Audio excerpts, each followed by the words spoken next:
Hello students, জ্ঞানজ্যোতি coaching সেন্টারের পক্ষ থেকে তোমাদের সকলকে জানাই আরও একবার স্বাগত।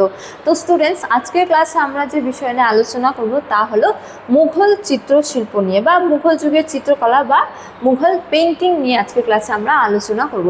তো আলোচনা শুরু করার পরে তোমাদের বলে রাখি, তোমরা যারা যারা SKBU অর্থাৎ সিধু কানু বিরসা ইউনিভার্সিটির অন্তর্গত 4th সেমিস্টারে রয়েছে, তোমাদের যাদের যাদের মেজর হিস্ট্রি রয়েছে তাদের পেপার 5-এর একটি গুরুত্বপূর্ণ টপিক নিয়ে আজকের ক্লাসে আমরা আলোচনা করব। তো আলোচনা শুরু করার পূর্বে তোমাদের একটা ছোট্ট ইনফরমেশন দিয়ে রাখি যে তোমরা যারা যারা ভাবছো তোমরা এই সেমিস্টারে আমাদের সাথে অনলাইনে যুক্ত হবে, তোমরা স্ক্রিনে দুটো নাম্বার দেখতে পাচ্ছ। এই দুটো নাম্বার হলো আমাদের জ্ঞানজ্যোতি কোচিং সেন্টারের অফিসিয়াল হেল্পলাইন নাম্বার। তো তোমরা এই দুটো নাম্বারের মধ্যে যে কোনো একটিতে যোগাযোগ করে আমাদের সাথে যুক্ত হতে পারো। তো তোমাদেরকে একটু কোর্স ডিটেলসটাও বলে রাখি যে তোমাদের জন্য যে কোর্সটিটা প্রথমে রাখা হয়েছিল সেটা রাখা হয়েছিল 1199 টাকা, ঠিক আছে। কিন্তু বর্তমানে তোমাদের জন্য একটি বিশেষ অফার রাখা হয়েছে যে তোমরা কেবলমাত্র 99 টাকা দিয়ে রেজিস্ট্রেশন করার মাধ্যমে পুরো কোর্সটা কিন্তু আমাদের কাছ থেকে পারচেস করে নিতে পারছো। তো এর জন্য তোমাদেরকে কিন্তু আর কোনো ধরনের কোনো পে করতে হবে না, ঠিক আছে। তো তোমরা কেবলমাত্র 99 টাকা দিয়ে রেজিস্ট্রেশন করার মাধ্যমে পুরো কোর্সটা আমাদের কাছ থেকে পারচেস করে নিতে পারবে। তবে একটা কথা মনে রাখবে যে এই অফারটা কিন্তু প্রথম 100 জন স্টুডেন্টদের জন্যই রাখা হয়েছে। তো স্টুডেন্টস, এই ছিল ইনফরমেশন। এবারে আমরা আজকের আলোচনা শুরু করব। তো আলোচনার বিষয় প্রথমেই বললাম যে মুঘল যুগের চিত্রকলা নিয়ে, ঠিক আছে, বা মুঘল যুগের পেইন্টিং নিয়ে আজকের ক্লাসে আমরা আলোচনা করব। তো দেখো, প্রথমতম বলা হয়েছে যে মুঘল সম্রাটদের পৃষ্ঠপোষকতায় পারস্য এবং ভারতীয় চিত্রকলার সমন্বয়ে এক অনন্য শিল্প রীতির কী হয়েছিল, জন্ম হয়েছিল। তাকে মুঘল চিত্রশিল্প বলা হয়, ঠিক আছে। তো এটি মূলত রাজকীয় জীবন এবং প্রকৃতির ওপর ভিত্তি করে গড়ে উঠেছিল। আচ্ছা দেখো, বলা যায় যে এই যে মুঘল যুগ, এই মুঘল যুগে যেমন একদিকে স্থাপত্য ভাস্কর্যের উন্নতি ঘটেছিল, ঠিক তেমনি অন্যদিকে কিন্তু চিত্রশিল্পেও যথেষ্ট বিকাশ লাভ হয়েছিল বা চিত্রশিল্প যথেষ্ট বিকাশ লাভ করেছিল মুঘল যুগে, ঠিক আছে।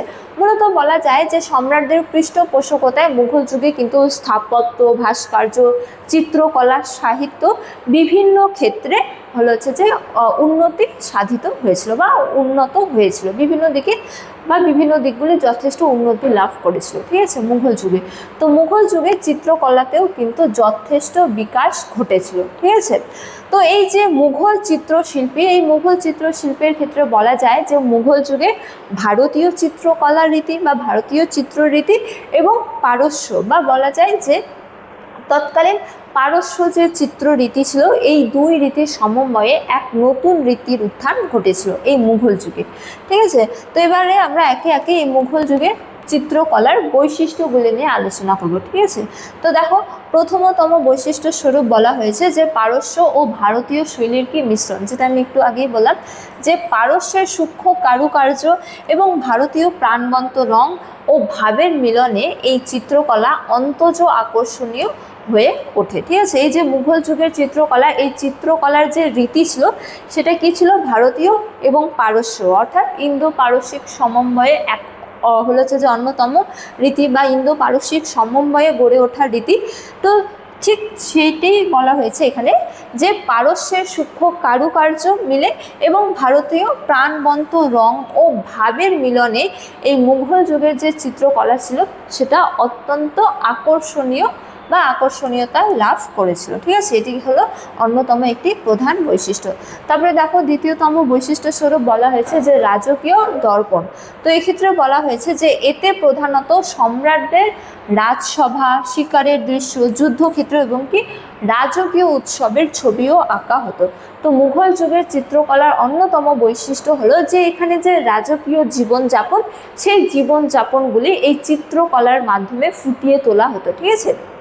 যেমন রাজার রাজসভা কেমন ছিল, ঠিক আছে, রাজার শিকারের দৃশ্য যুদ্ধক্ষেত্র, এছাড়া কি রাজকীয় যে উৎসবগুলি হতো সেই সমস্ত তথ্যগুলি বা বিষয়গুলি কি করা হতো, আঁকা হতো। এই যা হলো এই মুঘল চিত্রকলার অন্যতম প্রধান বৈশিষ্ট্য, যে এখানে রাজকীয় জীবনযাপন ফুটিয়ে তোলা হতো, ঠিক আছে।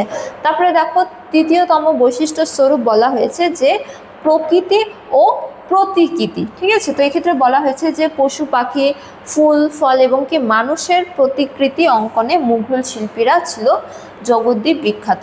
অর্থাৎ রাজকীয় জীবনযাপন ফুটিয়ে তোলার পাশাপাশি এই চিত্রকলার অন্যতম প্রধান বিষয়বস্তু ছিল কি প্রাকৃতিক বিষয়গুলি, ঠিক আছে, যেমন পশু পাখি হলো, ফলমূল হলো বা ফুল ফল হলো, ঠিক আছে। এছাড়া কি মানুষের প্রতিকৃতি কি করা হতো, এই মুঘল যুগের চিত্রকলায় স্থান পেয়েছিল, ঠিক আছে। তো মুঘল যুগের চিত্রকলার অন্যতম বৈশিষ্ট্য হলো কি প্রকৃতি এবং কি প্রতিকৃতি অঙ্কন করা, ঠিক আছে। তারপরে দেখো বলা হয়েছে চতুর্থতম বৈশিষ্ট্য স্বরূপ যে সূক্ষ্ম কারুকার্য ও কি অলঙ্করণ, তা হলো এই মুঘল যুগের চিত্রকলার অন্যতম একটি প্রধান বৈশিষ্ট্য, যে ছবির বর্ডার বা চারপাশের সীমানায় সোনা এবং কি উজ্জ্বল রঙের ব্যবহার করা হতো, ঠিক আছে, ব্যবহার করে অত্যন্ত চমৎকারভাবে নকশা করা হতো। তো এই যে পুরো চিত্রটি থাকতো, পুরো চিত্র আবার কি সুন্দর করার জন্য কি করা হতো, চারপাশে বর্ডার ব্যবহার করা হতো এবং এই চারপাশের সীমানায় মূলত সোনা বা হচ্ছে যে রঙিন রঙের পাথরের বা উজ্জ্বল রঙের ব্যবহার করা হতো, ঠিক আছে, যা হলো এই মুঘল যুগের চিত্রকলার অন্যতম প্রধান বৈশিষ্ট্য। তো আমরা আলোচনা করলাম মুঘল যুগের চিত্রকলার কতকগুলি প্রধান বৈশিষ্ট্য নিয়ে। এবারে আমরা আলোচনা করব যে মুঘল যুগে কোন কোন সম্রাটরা কি কি অবদান রেখেছিল মুঘল যুগের চিত্রশিল্পের বিকাশে, ঠিক আছে। তো দেখো প্রথমতম হুমায়ুন সম্পর্কে বলা হয়েছে যে তিনি পারস্য থেকে মীর সাইদ আলী এবং কে আব্দুস সামাদ নামে দুই বিখ্যাত শিল্পীকে ভারতে আনেন, যার মাধ্যমে মুঘল চিত্রকলার কি হয়েছিল, ভিত্তি স্থাপিত হয়েছিল। তো হুমায়ুন ছিলেন চিত্রকলার যথেষ্ট পৃষ্ঠপোষক, ঠিক আছে। তো হুমায়ুন পারস্য থেকে যখন তিনি ভারতবর্ষে এসেছিলেন, ঠিক আছে, তো তিনি পারস্য থেকে দুজন চিত্রশিল্পীকে নিয়ে এসেছিলেন, ঠিক আছে। এই দুজন চিত্রশিল্পীর নাম কি, মীর সাইদ আলী এবং আরেকজন হলেন আব্দুস সামাদ। তো তাদের হাত ধরে মুঘল যুগের যে চিত্রকলা বা চিত্রশিল্পী তার কি হয়েছিল, ভিত্তি স্থাপিত হয়েছিল। অর্থাৎ মুঘল যুগের চিত্রকলার ভিত্তি স্থাপনে কোন সম্রাট গুরুত্বপূর্ণ ভূমিকা পালন করেছিল, সম্রাট হুমায়ুন, ঠিক আছে।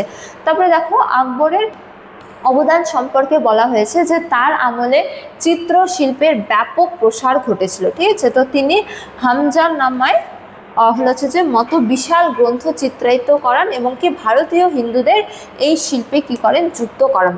তো আকবরের অবদান হলো যে তিনি বিখ্যাত বা বলা যায় যে বৃহৎ বৃহৎ গ্রন্থে তার সময়কালে চিত্র অঙ্কন করার পদ্ধতি শুরু হয়, ঠিক আছে। যেমন একটি বিখ্যাত এবং কি বৃহৎ গ্রন্থ হলো হামজা নামা, ঠিক আছে। তো এই বিশাল গ্রন্থে আকবরের সময়কালে কি হয়েছিল, চিত্র অঙ্কন হয়েছিল, ঠিক আছে। এবং এই চিত্র অঙ্কনে তিনি কিন্তু হিন্দুদেরও বা হিন্দু চিত্রশিল্পীদেরও নিযুক্ত করেছিলেন, ঠিক আছে। তো আকবরের সময়কালে চিত্রকলার কিন্তু অভূতপূর্ণ বিকাশ পরিলক্ষিত হয়। এবারে আমরা আলোচনা করব সম্রাট জাহাঙ্গীরের সম্পর্কে। তো দেখো তার যুগকে চিত্রশিল্পের হচ্ছে যে স্বর্ণযুগ বলা হয়, ঠিক আছে। তো দেখো বলা হয়েছে যে তার আমলকে মুঘল চিত্রকলার স্বর্ণযুগ বলা হয়। তিনি নিজে একজন বড় শিল্পবোদ্ধা ছিলেন এবং তার সময়ে ছবির বিষয়বস্তুতে মানুষ ও প্রকৃতির প্রাধান্য বাড়ে এবং কি মনসুর ছিলেন তার আমলের শ্রেষ্ঠ পশু পাখি চিত্রশিল্পী। তো জাহাঙ্গীরের যে আমলের চিত্রশিল্পী তা নিয়ে আমরা ডিটেলসে পরের ক্লাসে আলোচনা করব।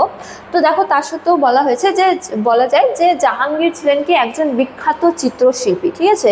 তিনি নিজেও একজন চিত্রশিল্পী ছিলেন বা বলা যায় যে তিনি চিত্রকলার যথেষ্ট পৃষ্ঠপোষক ছিলেন এবং তার আমলে কিন্তু স্থাপত্য এবং ভাস্কর্যের চেয়ে চিত্রকলার যথেষ্ট বা চিত্রশিল্পের যথেষ্ট বিকাশ হয়েছিল, ঠিক আছে। তো তার আমলে মানুষ ও হচ্ছে যে প্রকৃতির চিত্র অঙ্কন বা চিত্র গঠন হচ্ছে যে বিকাশ পেয়েছিল এবং মনসুর ছিলেন তার আমলে কি শ্রেষ্ঠ পশু পাখিমূলক একটি চিত্র, ঠিক আছে, চিত্রশিল্প। তো স্টুডেন্টস এরপরে রয়েছে সম্রাট শাহজাহানের অবদান সম্পর্কে, ঠিক আছে, যে মুঘল যুগের চিত্রশিল্পীতে তিনি কি অবদান রেখেছিলেন তা। তো দেখো বলা হয়েছে যে তার আমলে ছবিতে কারুকাজ এবং কি জাঁকজমক বাড়লেও প্রাণবন্ততা কিছুটা কমে আসে, ঠিক আছে। তো ছবির বর্ডারে সোনা ও দামি পাথরের রঙের ব্যবহার কি পায়, বৃদ্ধি পায়। তো সম্রাট শাহজাহানের আমলে কি হয়েছিল, স্থাপত্যের ক্ষেত্রে যথেষ্ট বিকাশ হয়েছিল। তো স্থাপত্যের ক্ষেত্রে যেমন বিকাশ হয়েছিল তেমন কিন্তু চিত্রকলার ক্ষেত্রে বিকাশ হয়নি, ঠিক আছে। কিন্তু তা সত্ত্বেও বলা যায় যে তার আমলে চিত্রকলার অন্যতম প্রধান বৈশিষ্ট্য হলো যে ছবির যে বর্ডার বা চিত্রের যে বর্ডার, সেই বর্ডারগুলিতে সোনা এবং কি দামি পাথরের হচ্ছে যে ব্যবহার বৃদ্ধি পায়, অর্থাৎ ভিন্ন ভিন্ন রঙের পাথর ব্যবহার করা হতো তার আমলে, ঠিক আছে। তারপরে দেখো অন্যতম শেষ সম্রাটের অবদান, যে ঔরঙ্গজেবের কি অবদান ছিল, তো তার সম্পর্কে বলা হয়েছে যে তার আমলে রাজকীয় পৃষ্ঠপোষকতা বন্ধ হয়ে যাওয়ায় শিল্পীরা বিভিন্ন আঞ্চলিক রাজ্যে যেমন রাজস্থান পাহাড়ি অঞ্চলে ছড়িয়ে পড়েন এবং যা নতুন নতুন আঞ্চলিক শিল্পের জন্ম দেন। তো সম্রাট ঔরঙ্গজেব কী ছিলেন, ধর্মান্ধতার কারণে তিনি স্থাপত্য, ভাস্কর্য এবং চিত্রকলা বা চিত্রশিল্পের বিরোধী ছিলেন, ঠিক আছে, যার জন্য তার আমলে স্থাপত্য, ভাস্কর্য বা চিত্রশিল্পীতে তেমন কোনো বিকাশ ঘটেনি, ঠিক আছে। তো তার আমলে কি হয়ে যায়, স্থাপত্য, ভাস্কর্য এবং হচ্ছে যে চিত্রশিল্পীতে এই যে রাজকীয় পৃষ্ঠপোষকতা, এই পৃষ্ঠপোষকতা কমে আসার ফলে শিল্পীরা হচ্ছে যে রাজধানী থেকে ভিন্ন ভিন্ন অঞ্চলে পলায়ন করেন। যেমন ভিন্ন ভিন্ন আঞ্চলিক অঞ্চল বলতে কোনো শিল্পী রাজস্থান বা পাহাড়ি অঞ্চলে তারা চলে যায় এবং সেখানে তারা হচ্ছে যে চিত্র অঙ্কন বা চিত্রশিল্প ভিন্ন ভিন্ন বিকাশ ঘটাতে থাকে। এর ফলে কি হয়ে যায়, বিভিন্ন আঞ্চলিক শিল্পের কি হয়েছিল বা আঞ্চলিক চিত্রশিল্পের জন্ম হয়েছিল। সুতরাং পরিশেষে বলা যায় যে মুঘল যুগের রাজকীয় পৃষ্ঠপোষকতায় কিন্তু চিত্রশিল্পের যথেষ্ট উন্নতি হয়েছিল। তো স্টুডেন্টস, এই ছিল আজকের আলোচনার বিষয়। আজকের আলোচনার ক্লাস এতটাই। তোমাদের সাথে দেখা হবে পরবর্তী ক্লাসে। ততক্ষণ তোমরা সকলেই ভালো থাকো, সুস্থ থাকো। Thank you.